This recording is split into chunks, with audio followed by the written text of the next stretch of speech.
Assalamualaikum warahmatullahi wabarakatuh. Alhamdulillahi alladzi hadana li hadza wa ma kunna linahtadiya laula an hadanallah. Asyhadu an la ilaha illallah wahdahu la syarikalah wa asyhadu anna Muhammadan abduhu wa rasuluh la nabiyya ba'dah. Radina billahi rabba wa bi Muhammadin nabiyya wa bil islami dina. Teman-teman yang dirahmati Allah Subhanahu wa taala, kita malam ini bahas tentang keep happy. Gimana caranya biar kita selalu tenang menghadapi masalah? Biar tenang ketika kita tahu nilai kita kayaknya anjlok. Biar tenang pas kita tahu judul kita ditolak. Lamaran juga sama di hari yang sama lah gitu. Pagi judul ditolak, malam lamaran ditolak.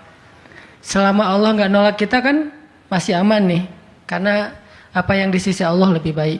Gimana caranya kita biar nggak panikan ketika ada masalah? Walaupun sedih, itu fitrah manusia sedih. Cuman ada yang sedihnya wajar, ada yang sedihnya sampai berlarut-larut atau putus asa. Bentuk keputusasaannya macam-macam. Ada yang putus asa dengan bunuh diri, loncat dari jembatan, ternyata nggak meninggal. Gagal bunuh diri gitu kan. Ada yang putus asanya dengan cara ngelakuin perbuatan dosa, kayak mencuri atau udahlah saya mah nggak mau peduli lagi dengan hal haram, yang penting saya ambil aja semua proyek gitu. Nah ini putus asa.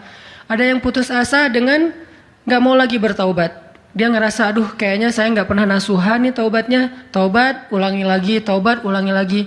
Kenapa kita berputus asa minta ampun ke Allah, padahal Allah nggak pernah putus asa mengampuni kita? Kan aneh nih.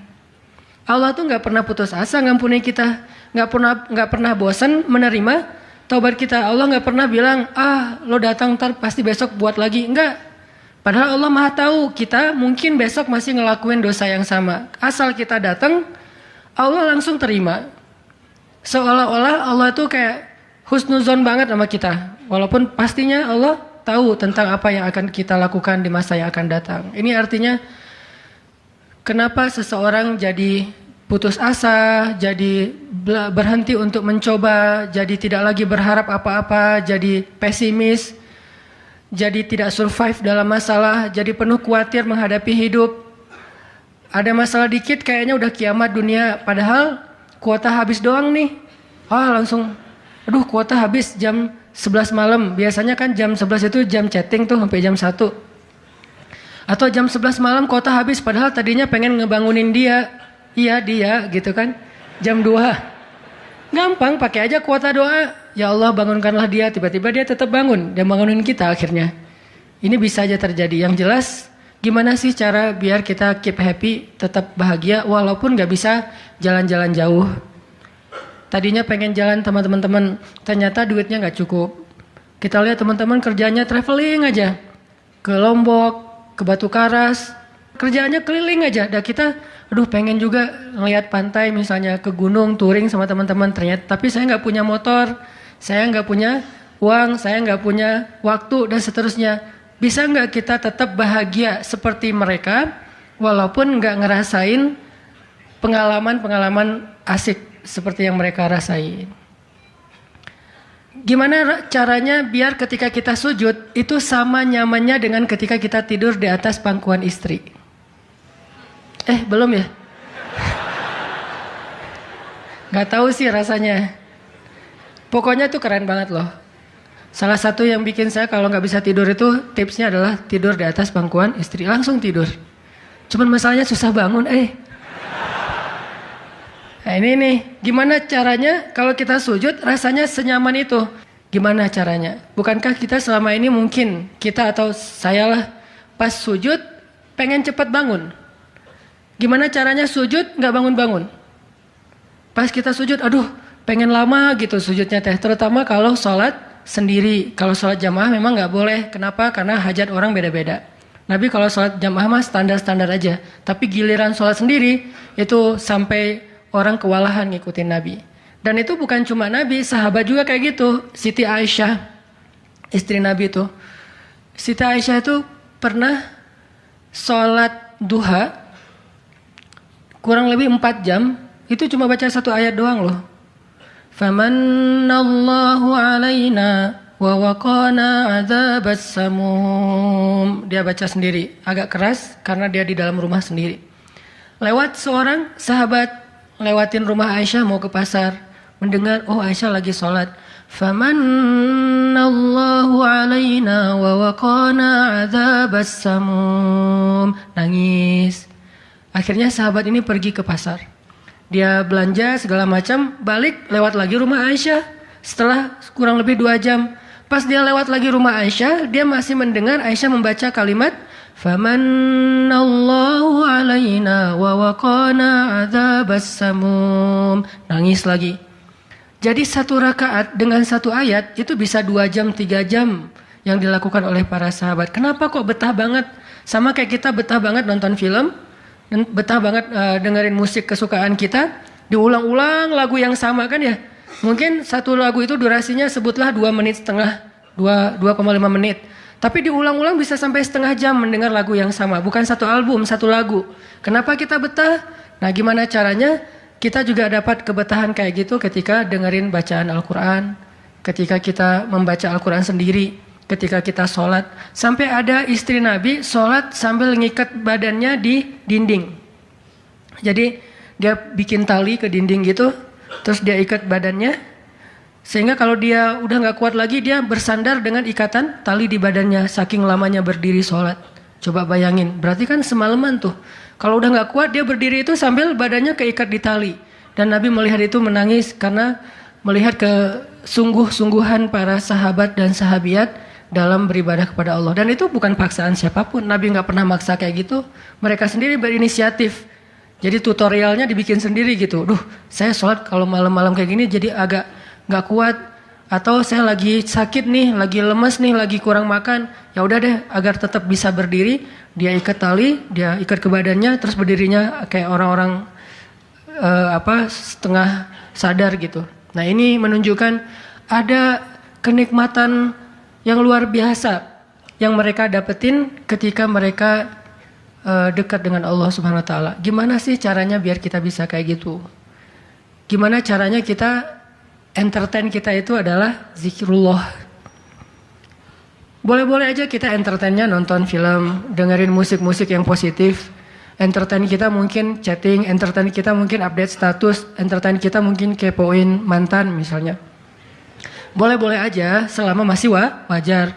Tapi bisa nggak entertain kita yang lain itu zikrullah. Dengan mengingat Allah kita jadi terhibur gitu. Dan itu entertain luar biasa pahalanya. Gimana caranya? Ini yang kita pengen belajar malam ini, sehingga kita bisa tetap happy walaupun dalam keadaan tadi akhir bulan, dalam keadaan habis diputusin, dalam keadaan ditolak, dalam keadaan bingung, galau, segala macam termasuk habis pulsa. Tetap bisa happy. Pas telepon, pulsa Anda tidak mencukupi. Masya Allah, gitu. Senyum gitu ya. Bukan, mana nih apa panik, biasa aja. Nah ini kita perlu belajar. Saya juga merasa butuh mempelajari lagi gimana caranya biar bisa ngerasain itu. Dan nasihatnya bukan dari saya. Karena saya juga masih belajar, belum istiqomah amat nih. Tapi nasihatnya dari para ulama yang diambil dari ayat Al-Quran dan hadis-hadis Rasulullah SAW. Nah sebelumnya coba kita perhatiin dulu kisah tentang ketenangan dengan mengingat Allah tuh kayak gimana. Salah satunya ada di surat At-Taubah yang terkenal. A'udzu billahi minasy syaithanir rajim. Illa tansuruhu faqad nasarahu Allah. إذ أخرجه الذين كفروا ثاني اثنين إذ هما في الغار إذ يقول لصاحبه لا تحزن إن الله معنا فأنزل الله سكينته عليه وأيده بجنود لم تروها وجعل كلمة الذين كفروا السفلى wa kalimatullahi hiyal ulya wallahu azizun hakim. Kalau kalian tidak menolongnya, maka sungguh Allah akan menolongnya. Seperti ketika orang-orang kafir mengeluarkan dia dari kota Mekah pada saat dia menjadi salah satu di antara dua orang yang berdiam di dalam gua, yaitu Gua Thur. Ketika ia berkata kepada sahabatnya, yaitu Abu Bakar, dia di sini siapa?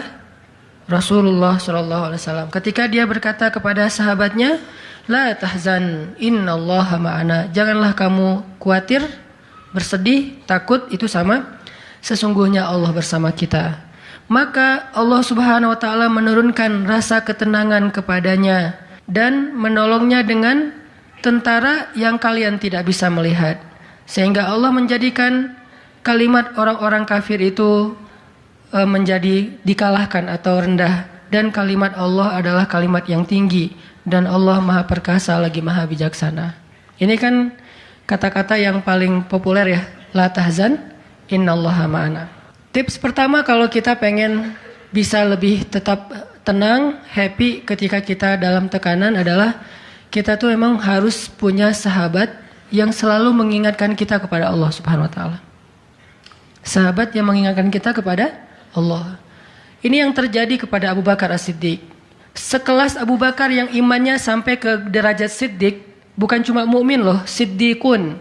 Kan ada mukmin, ada muttaqin, ada siddiqin. Ini udah derajatnya Siddiq. Arti Siddiq itu udah nggak ada lagi keraguan di hatinya. Udah nggak ada lagi masalah sedikit pun. Ketika orang-orang ragu, Abu Bakar tetap yakin. Salah satu kasusnya pas Nabi pulang Isra Mi'raj. Nabi bilang bahwa saya baru pulang dari Palestina dan baru naik ke langit semalam. Diberitakan ini kepada orang-orang kafir Quraisy, tapi orang-orang kafir Quraisy nggak percaya. Lalu ketika para sahabat-sahabat lain mendengar, mereka kayak ragu-ragu gitu, bener nggak ya, bener nggak ya? Lalu ketika ditanya kepada Abu Bakar, ya Abu Bakar, lihat tuh teman kamu makin gila aja. Emangnya kenapa, kata Abu Bakar? Dia ngaku-ngaku baru pulang dari dari Palestina. Dia ngaku-ngaku baru pulang dari langit. Katanya Isra dan Mi'raj semalaman, dalam waktu 1 malam. Lalu Abu Bakar bertanya, siapa yang bicara kayak gitu? Dia atau kalian? Kata mereka, Muhammad yang ngomong kayak gitu langsung kepada kami. Kata Abu Bakar, kalau Muhammad yang ngomong kayak gitu, maka benar. Dia nggak mau tanya gimana caranya, berapa lama waktunya, kapan, siapa yang membawa dia. Nggak nanya apapun. Kalau Muhammad yang ngomong, maka itu benar. Ini artinya siddiq, nggak banyak tanya, percaya banget. Kalau ayatnya kayak gitu, udah cukup. Kalau hadisnya kayak gitu, udah cukup. Kalau kata ulama kayak gitu, saya ikut. Nggak ada kenapa kayak gini dan seterusnya, nggak. Ini menunjukkan Abu Bakar itu orang yang sangat luar biasa imannya. Tapi dia tetap manusia. Gimana pun imannya udah kuat, mantap, siddiq, ketika ada masalah, sifat dasar manusia itu keluar lagi, yaitu khauf, rasa khawatir, takut. Dan yang luar biasa, khawatir dan takutnya Abu Bakar itu bukan untuk keselamatan diri beliau. Abu Bakar itu khawatir terhadap keselamatan Rasulullah SAW. Jadi bukan keselamatan Abu Bakar. Kalau kita mungkin khawatir terhadap keselamatan diri sendiri nih. Kalau Abu Bakar derajatnya khawatir terhadap gimana ya Rasul, kalau mereka ngelihat ke bawah, ke kakinya, pasti kita akan ketahuan. Karena mereka sembunyi di sebuah lubang, nggak gua sih, kecil, lubang di bukit Jabal Thur. Dan orang-orang kafir Quraisy sudah datang ke lubang itu, berdiri tepat di pintu gua. Kalau mereka ngelihat ke bawah, udah ketahuan tuh, kelihatan Rasulullah sama Abu Bakar. Sehingga Abu Bakar berkata, ya Rasulullah, kalau mereka ngelihat kita sedikit aja ke bawah kaki mereka, mereka akan menemukan kita. Gimana ini ya Rasul? Saya khawatir terhadap keselamatanmu. Apa kata Nabi? Ya Abu Bakar, ma dhannuka bithnain, Allahu salisuhuma. Wahai Abu Bakar, kenapa kamu pikir kita cuma berdua? Allah yang ketiga di antara kita. Baru la tahzan, innallaha ma'ana. Jangan khawatir, Allah bersama kita. Kata-kata ini kalau diucapkan oleh orang solih, pada waktu yang tepat ketika kita ngalamin satu masalah besar, itu akan luar biasa memberikan efek ketenangan buat kita. Tapi waktu yang tepat. Kalau normal-normal aja kayaknya agak kurang ngaruh nih. Makanya kata-kata kayak gini itu timingnya tuh harus pas. Dan yang mengatakan orang yang memang punya aura kesolehan yang luar biasa. Sekelas Rasulullah kurang apa? Itulah sebabnya kenapa kita harus punya banyak. Atau setidaknya kita punya seorang sahabat, seorang teman yang solih, yang sering mengingatkan kita. Minimal istri. Kenapa? Karena kalau kita galau dalam urusan kerjaan, nanti pas kita pulang ke rumah, yang akan bilang la tahzan innallaha ma'ana adalah pasangan kita. Dengan nada yang lembut, dengan senyum yang khas, dengan dekapan yang mungkin penuh kasih sayang, itu benar-benar bisa bikin kita tenang. Gak tahu tenang karena kata-katanya atau dekapannya nih, saya juga bingung. Dua-duanya kali ya. Dia bilang la tahzan ya azizi. Panggilan buat suami bahasa Arabnya yang lembut tuh azizi. Bukan al-aziz ya. Al-aziz mah nama orang. La tahzan ya azizi atau ya habibi atau ya albi. Albi itu artinya jantungku. Jangan dipakai deh, biar saya aja yang pakai itu. La tahzan. Jadi misalnya kayak suami galau tentang kerjaan. Mah, Papa lagi galau nih, kenapa Pak? Di kantor itu kemarin kita ada tawaran proyek, cuman proyeknya kayaknya cara untuk ngedapetin proyek itu cara-caranya tuh agak-agak kurang baik gitu. Ada suap segala macam, tapi itu proyeknya untung besar loh Mah. Nah kalau kita nggak suap, kita nggak akan dapat proyek itu. Ini gimana nih Mah? Diambil nggak? Kan galau nih, udah istikharah belum mantap nih hatinya. Istrinya yang bilang, Papa, Allah yang kasih kita rezeki. Kalau Papa ninggalin sesuatu karena Allah, Allah akan ganti dengan yang lebih baik. Pasti dari booster ya mah. Nyontek gitu ya. Nah, kalau dia ngomong kayak gitu kan jadi mantep nih. Kayak saya juga pernah ngerasain lagi kayak sedih gitu, lagi galau karena satu urusan. Istri mengatakan, udah serahin aja sama Allah. Kan jadi mantap kan hatinya. Hal-hal yang kayak gini nih. Kalau belum punya pasangan, temen. Sehingga Nabi mengatakan almar'u ala dini khalilih. Seseorang itu bergantung loh kepada tingkat kesolehan temannya. Kalau temannya soleh, insya Allah dia akan terjaga oleh teman itu ketika dinasihati, diingatkan. Saya aja ngerasa banget yang kayak gitu. Ada masa-masa ketika saya kayak futur. Futur itu teman-teman artinya lagi lemah imannya. Mungkin banyak lalai, banyak main, sedikit manfaat. Walaupun ada juga banyak main, banyak manfaat. Itu mah tagline entah siapa akunnya gitu. Lagi futur nih ya, lagi futur. Lemah, ngerasa bangun tahajud kayak susah gitu. Ke masjid males, zikir gak khusyuk, tilawah Al-Quran gampang ngantuk. Jalan sama seorang teman saya yang dia bukan ustadz sama sekali. Bahkan dia ngakunya belajar ke saya. Gak tahu benar apa enggak. Yang sejatinya mungkin saya belajar ke dia.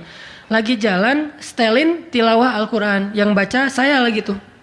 CD tilawah Al-Quran saya. Saya kan gak pernah mendengar CD sendiri. Pas diputerin itu siapa? Lah itu Ustadz. Oh ya. Baca surat Al-Mulk. Tabarakalladzi biyadihil mulku wa huwa ala kulli syai'in qadir. Pas sampai di ayat-ayat tentang jahanam, tentang neraka, tentang apa? Walaqad zayyana as-samaa'a ad-dunya bimasabih dan seterusnya, dia nangis. Dia nyetir nih, dia nangis. Saya ketika ngelihat dia nangis, saya dapat hidayah. Jadi saya dapat hidayah bukan hanya dengan mendengar bacaan itu, tetapi karena dikondisikan oleh seorang teman, saya ngerasa, duh, Masya Allah ya, dia yang dengerin bacaan saya bisa nangis. Saya dengerin diri saya sendiri, nggak nangis. Kan ada masalah nih. Akhirnya saya jadi insaf. Insaf itu kemudian istighfar, astagfirullah, Allah saya kayak ada masalah nih. Mulai belajar dari dia, Pak, gimana sih kok bisa kayak gitu?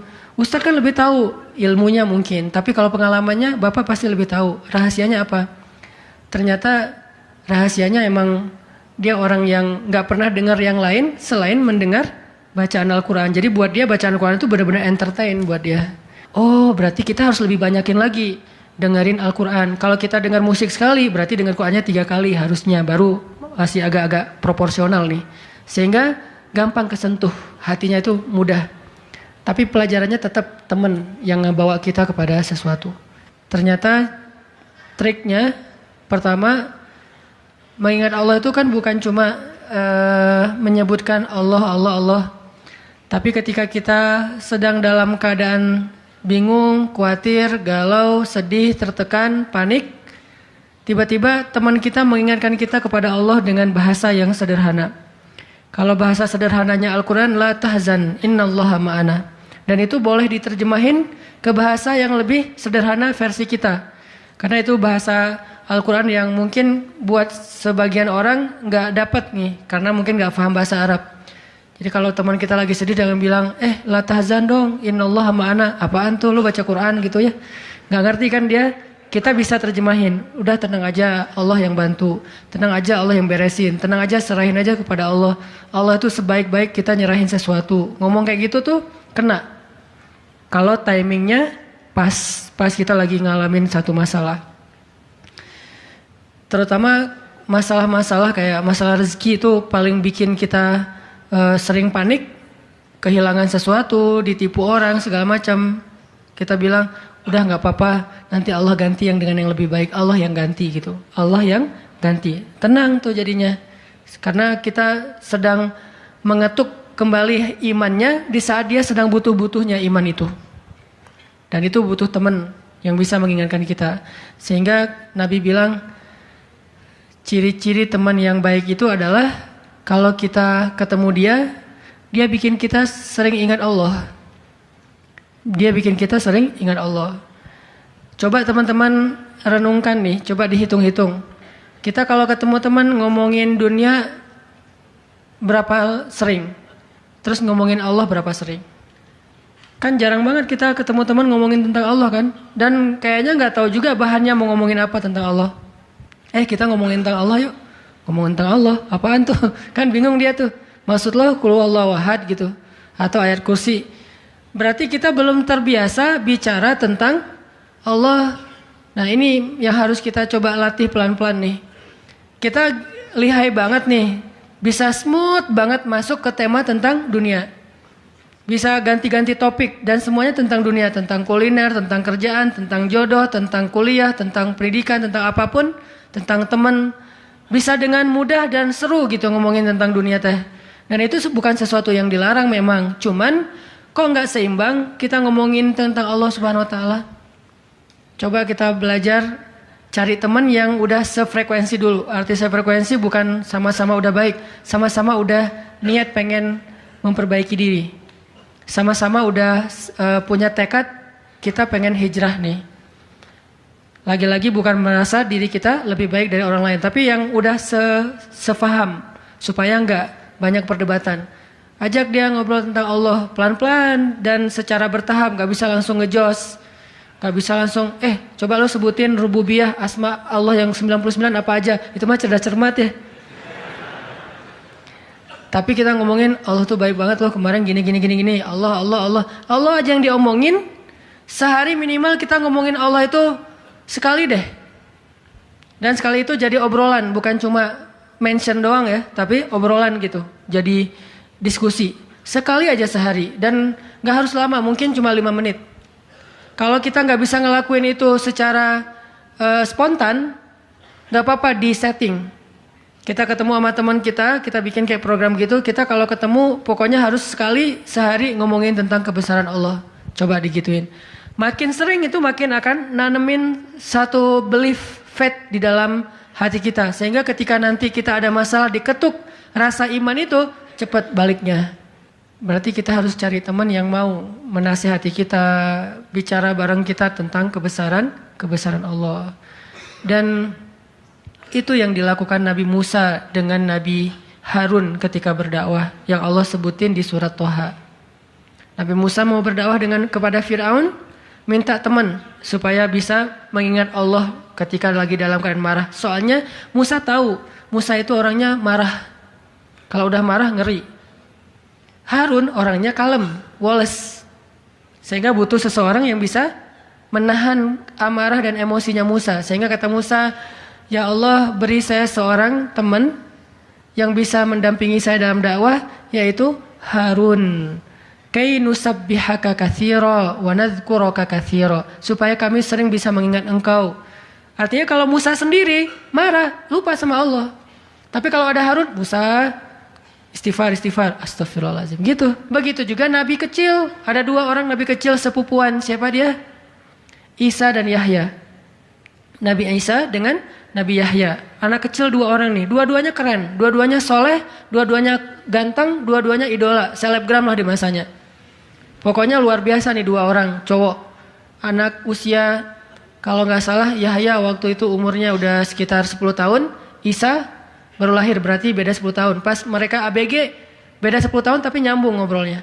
Pas mereka jalan kemana-mana berdua tuh. Yang satu orangnya gampang tersentuh, nangis, yaitu Yahya. Yang satu lagi orangnya tegas, yaitu Isa. Sehingga kalau Isa lagi marah, Yahya yang mengingatkan Isa, tenang. Akhirnya tenang. Pas Yahya terlalu kayak baper gitu, aduh kasihan. Yahya itu kan orangnya kasihan, gampang kasihan, sehingga jadi agak-agak kurang tegas. Kata Isa, nggak bisa gitu dong. Akhirnya diingatkan. Nah ini pentingnya teman. Nabi aja butuh teman. Kalau kita mau kepo dikit nih, kenapa sih Rasulullah memilih Abu Bakar untuk nemenin hijrah? Kenapa nggak Umar gitu, supaya aman? Hijrah bareng Umar, siapa yang berani ngejar coba?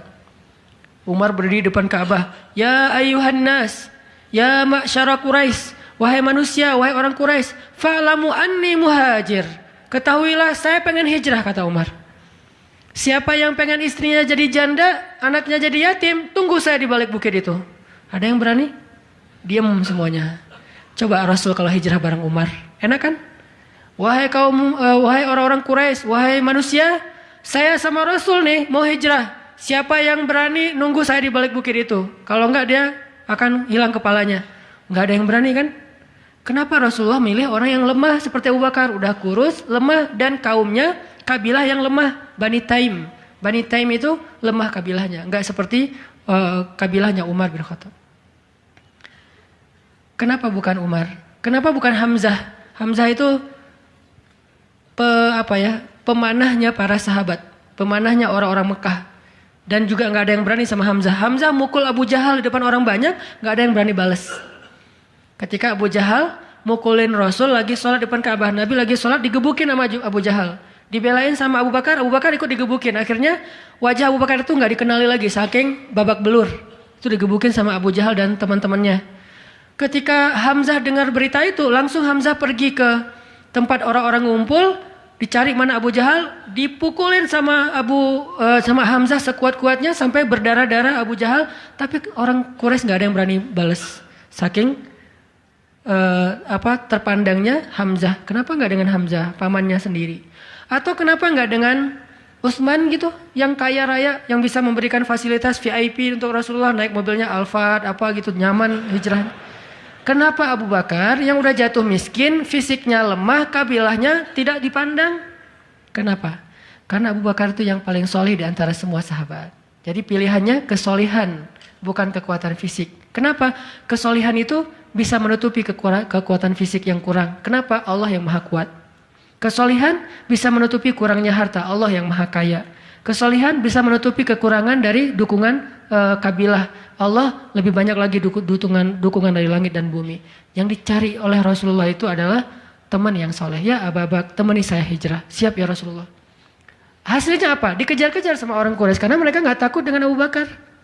Tapi ketika mereka mau ketemu dengan Rasulullah dan Abu Bakar di dalam gua, Allah palingkan wajah mereka dari melihat ke bawah kaki mereka. Allah punya banyak cara. Ada ulama yang bilang bukan cuma dipalingkan, tapi tiba-tiba merpati bikin sarang di situ laba-laba. Walaupun ada perdebatan di antara ulama ini hadisnya sahih atau enggak. Yang jelas, yang pasti nih, Allah melindungi mereka dengan banyak cara sehingga nggak bisa ditangkap. Allah yang bertindak.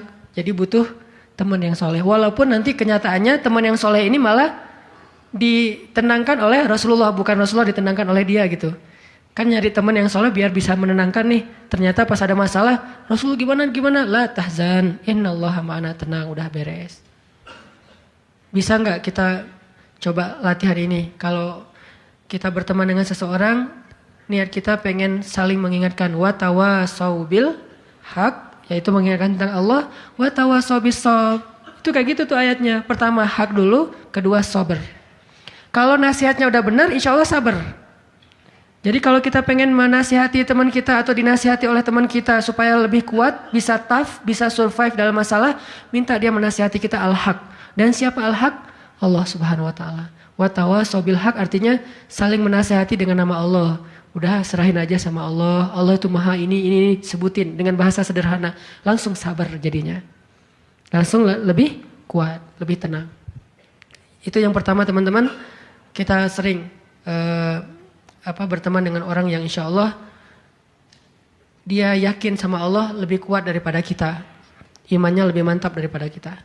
Yang kedua, gimana caranya biar kalau kita menyebut nama Allah, kalau kita sholat, kalau kita berzikir itu jadi lebih tenang gitu, lebih happy.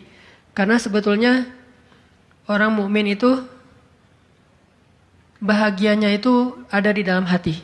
Kalau bahasa Ibnu Taimiyah, surgaku itu di sini. Surga orang mukmin itu di hati. Surga kita itu bukan rumah, surga kita itu bukan mobil, surga kita itu bukan pekerjaan, surga kita itu bukan tempat jalan-jalan, tapi semua itu kebaikan, kesenangan. Cuman surga kita ada di sini. Dan ini kita bawa kemana-mana. Jadi nggak susah menemukan surga teh. Aduh, bete nih kenapa nggak bisa jalan? Bete nih kenapa nggak bisa nonton? Bete nih kenapa nggak bisa nyaman di rumah? Bete nih kenapa? Gampang bete karena surga kita bertempat di sesuatu tempat yang sulit untuk kita jangkau. Harusnya itu jadi hiburan buat kita, bukan surga. Sedangkan surga memang adanya di hati. Ada masalah, Allah lebih kuasa, makhluk tidak kuasa. Ada masalah, kita bilang Allah maha besar, masalah saya kecil dibandingkan Allah. Kalau dibandingkan kita mungkin kita lebih kecil daripada masalah. Tapi dibandingkan Allah kita, Allah lebih besar. Allahu Akbar. Kita belajar Allah yang maha memelihara.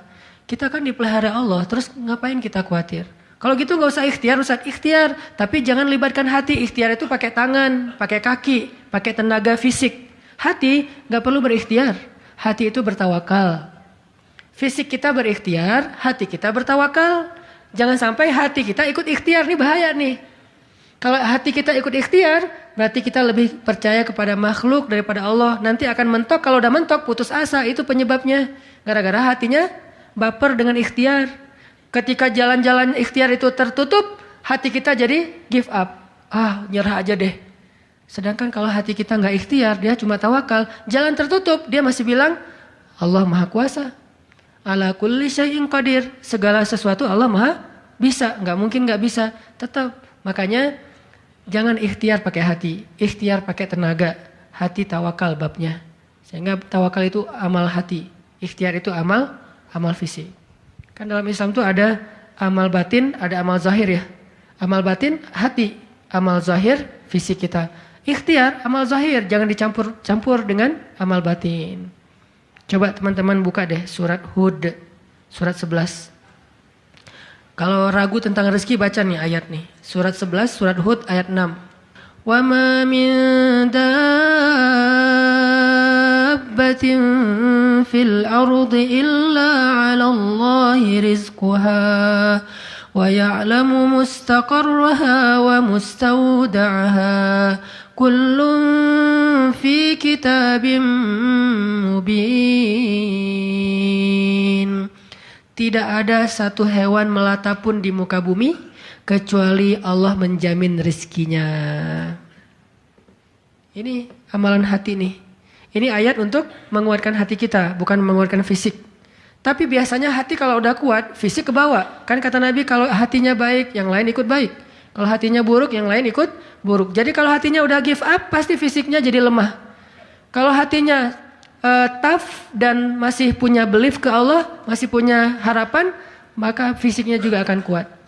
Wa ma min dabbatin fil ardi illa 'ala Allahi rizquha wa ya'lamu mustaqarraha wa mustawda'aha. Allah tahu di mana rezeki kita disimpan. Allah tahu kemana kita akan membelanjakan rezeki itu. Semuanya tertulis di dalam kitab yang jelas. Allah yang tahu. Allah yang menjamin. Nggak ada yang nggak dijamin rezekinya. Makanya saya pernah cerita tuh dulu di mall sebelah. Saya sama istri habis kajian di sini atau sebelum kajian di sini sebelum maghrib sempat mau belanja dulu, belanja di supermarketnya di bawah, lantai bawah. Dari lobi kita mau ke bawah itu cari eskalator kan ya, belok kanan cari eskalator, ternyata salah ngambil jalan. Kita habis belok kanan langsung belok kiri, harusnya kalau belok kanan lagi sekali lagi langsung eskalator turun tuh. Pas karena kita belok kiri akhirnya kita muter. Gara-gara muter, ngelewatlah sebuah stand baju kaos yang lagi diskon. Wih, diskon 50%. Akhirnya saya sama istri masuk. Ternyata lucu-lucu juga buat anak gitu. Alhamdulillah akhirnya kita beli 2 helai. Baru setelah itu kita jalan lagi, cuma beberapa meter, masuk eskalator turun. Siapa yang telah menggerakkan kaki saya sampai salah jalan? Sehingga saya harus muter. Dan akhirnya masuk ke stand itu. Alallahi rizquha. Allah yang menjamin rezeki. Kayak gitu cara Allah menskenariokan. Kalau saya ngambil jalan kanan, mungkin saya nggak akan masuk ke toko itu. Berhubung saya ngambil jalan kiri, akhirnya muter, masuklah ke toko itu. Allah punya banyak cara.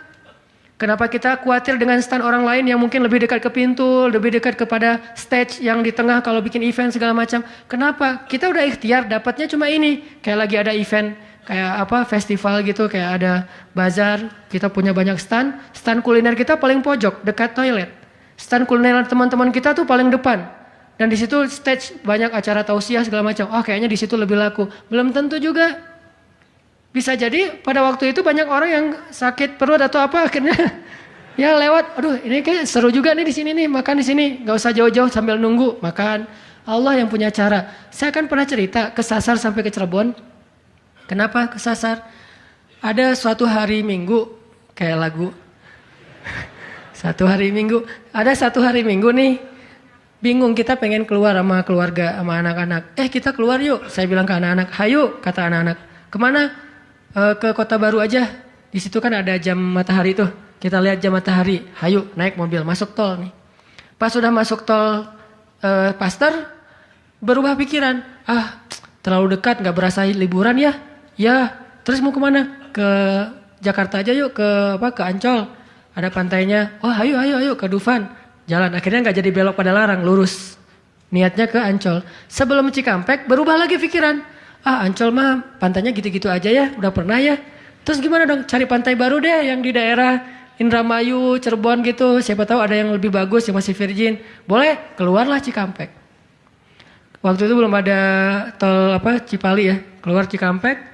Akhirnya nyisir Subang, Indramayu, nggak dapat pantai yang kita nyaman nih. Berhenti sebentar, nggak nyaman, ini banyak sampah. Akhirnya jalan lagi sampai dari pagi keluar, asar makan empal gentong di Cirebon.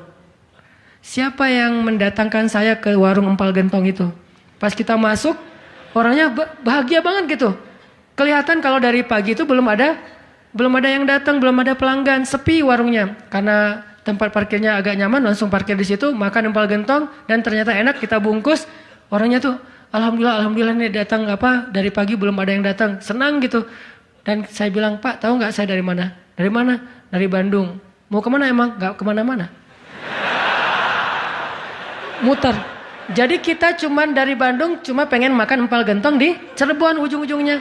Pulang sampai ke Bandung jam 10 malam, macet lagi tuh di Sumedang karena ada perbaikan jalan.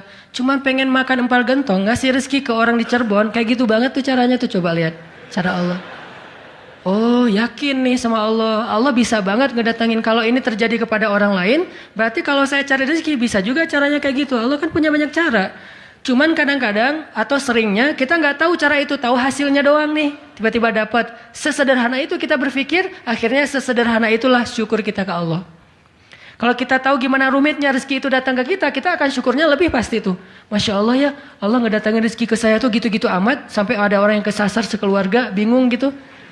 Tapi kan dia, kalau saya nggak cerita dia nggak akan tahu, dia pikir cuma orang yang memang tinggal di Cirebon atau emang lagi jalan lewat kebetulan mampir. Artinya karena dia nggak tahu prosesnya, rasa syukurnya juga sederhana. Sama kayak kita nggak mensyukuri masakan istri kita kalau yang udah punya. Istri itu masak tuh rempong loh dari pagi, wah sampai ganti lagi. Kita nggak tahu ya, mungkin istri kita baru belajar masak, gagal 2 kali loh. Itu yang ketiga tuh, nggak enak pula. Udah gagal 2 kali. Dan kita pikir cuma masak sayur gini doang mah, sayur bening mah gampang. Kita kan nggak tahu prosesnya, sehingga apresiasi kita juga ya segitu-gitu aja. Kalau kita tahu prosesnya, walaupun cuma sayur bening sama telur ceplok, kita akan peluk istri kita, mah makasih banyak ya, mama udah berkorban banget buat papa mah. Hari ini makanan terenak sepanjang hidup papa loh mah. Kenapa ngomong gitu? Karena tahu prosesnya. Gitu juga kita ke Allah. Karena kita nggak tahu proses rezeki itu Allah setting sampai datang ke kantong kita. Kita kayak ya alhamdulillah gitu doang. Tapi kalau kita tahu masya Allah ya Allah alhamdulillah atas semua nikmat yang kau berikan, puji-puji Allah. Artinya teman-teman kalau galau tentang rezeki dari Allah, tentang pekerjaan, tentang kuliah segala macam, termasuk tentang jodoh, coba baca ayat 6. Semua Allah yang jamin. Ini bab hati ya, lagi-lagi bab hati. Ikhtiar mah jalan aja terus, tapi hati Allahi rizquha, Allah yang menjamin. Itu baru jadi tenang nih mengingat Allah, tetap happy gimana-gimana juga. Dan ini ditaraddud, diulang-ulang. Coba diulang-ulang nih ayat nih. Jadikan salah satu ayat favorit. Kalau kita lagi galau langsung baca ayat ini berulang-ulang sendiri kalau bisa. Baca dulu terjemahannya, hafal. Kalau udah hafal terjemahannya tinggal baca ayatnya berulang-ulang. Sebelum tidur mungkin kalau yang paling tenang. Kalau khawatir nggak bangun tahajud ya udah sebelum tidur baca. Wa ma min dabbatin fil ardi illa 'alallahi rizquha. Diulang. Itu beda banget loh rasanya. Belajar untuk mentafakuri kebesaran Allah sehingga kalau kita nanti ada masalah mengingat Allah lebih mantap. Jadi dua ya, satu teman, kedua sering-sering tafakur. Wa yatafakkaruna fi khalqis samawati wal ard. Tafakkur. Dan sebetulnya teman-teman ya, kalau kita mau lebih persis nih, sholat duha itu ya, emang sholat tafakkur sebetulnya. Dulu para sahabat atau para anbiya, sholat duha itu di tempat terbuka. Di bukit, di kebun gitu. Sholat duha itu di tempat-tempat alam terbuka. Jadi benar-benar untuk tafakur alam. Sholat duha itu fungsinya untuk itu sebetulnya. Walaupun boleh banget dilakuin di dalam ruangan. Di masjid, di rumah, di kantor. Boleh banget di kampus. Tapi kalau kita ada kesempatan sesekali coba deh. Sengaja ngapain touring ke atas misalnya. Ke Lembang pengen duha. Dan duduk sendiri. Jangan berjamaah. Bukan gak boleh. Boleh aja sholat sunnah berjamaah. Cuman kali ini kita pengen menyendiri aja berdoa sama Allah. Duduk. Ngomong sama Allah, ya Allah, jangan biarkan saya berputus harapan kepada Engkau. Jangan biarkan saya berputus asa dari rahmat-Mu. Bimbing hati saya, ya Allah, tolong saya dalam masalah ini. Engkau maha kuasa, siapa lagi yang bisa nolong saya selain Engkau? Ngomong kayak gitu sama Allah, yang romantis, yang akrab gitu. Jangan sampai kita ngomong ke Allah tuh kayak orang gak kenal. Cuman copy paste, Rabbana atina fid dunya hasanah fil akhirati hasanah wa qina azabannar. Amin. Udah kayak gak kenal gitu. Ngomong sama Allah itu akrab, ngomong ya Allah, gimana nih? Saya ada masalah kayak gini, curhat sama Allah. Itu beda loh. Kalau itu kita coba praktekin, saya yakin asal sesuai dengan cara-cara tadi tuh sendiri, alam terbuka, curhat sama Allah, ingat kebesaran-kebesaran Allah, insyaallah bizikrillah tatmainnul qulub, tenang banget tuh hati. Saya kadang-kadang mempraktekkan itu walaupun nggak di alam terbuka banget tapi minimal mencoba untuk menyendiri gitu. Rasulullah kan kalau lagi ada masalah sama keluarganya menyendiri di masjid kan, duduk di mihrab berzikir pada Allah, ya Allah, ya Allah, Engkau lah yang maha penyabar, saya tidak sabar. Terus curhat sama Allah, kayak anak pulang curhat sama ibu, gimana rasanya? Kan tenang kan? Kayak kita curhat sama teman pasti beda. Cuma emang yang paling indah curhat sama ibu atau sama ibunya anak-anak. Itu beda banget tuh. Nah harusnya kita curhatnya ke Allah kayak gitu tuh. Tapi jangan bilang mah, tapi angkat tangan salah. Bukan mah, ya Allah gitu. Allah dipanggil mah, jangan. Karena terlalu menjiwai pengen punya ya. Ustadanan mah ngebully wae. Tapi benar loh teman-teman. Saya tuh membuktikan kata Allah setengah agama itu benar. Agama itu rasanya hati kita itu kayak belum sempurna sebelum ada Dia. Jadi gimana pun solehnya tuh kayak ada yang kurang gitu. Apa ya yang kurangnya di hati saya ya? Apa ya? Ternyata namanya belum tertulis, nggak jelas juga namanya siapa gitu. Kalau udah ada itu beda banget. Curhat, ngobrol, jalan, dan kalau dia orangnya soleh pas lagi galau dia yang langsung mengingatkan kita. Kalau perlu dia yang membangunkan kita. Tahajud berdua yuk. Hayu tahajud berdua. Jangan panjang-panjang ya baca ayatnya. Ya siaplah. Kalau dia request kan siap ya, bacanya jangan panjang-panjang. Kalau teman-teman yang request, kalian mah juga baju hijrah aja udah kayak gitu. Lihat nih gua nih salat tahajud nih 15 juz. Luar biasa ya. Kalau istri biasanya lebih kasih sayang. Kasihan nih istri saya seharian capek nungguin sambil tidur-tiduran gitu. Nonton TV gitu, capek dia, kasihan seharian nonton TV teh. Itu teman-teman, mudah-mudahan kita bisa ngambil 2 trik tadi cara biar lebih tenang, happy kalau mengingat Allah. 1, memang butuh teman yang mengingatkan kita, bukan kita ingat sendiri. Yang kedua, banyak-banyak membaca, mentafakuri, mikirin tentang Allah itu emang maha kuasa. Salah satu materinya surat Hud ayat 6 tadi tuh. Makin kita yakin sama Allah, begitu kita ingat Allah, itu makin lebih ngaruh ke hati kita. Tapi kalau kita nyebut nama Allah nggak yakin, cuma insya Allah, ya Allah, subhanallah, masya Allah, nggak ngaruh, cuman zikir doang, cuman lisan, tapi tidak sampai ke hati.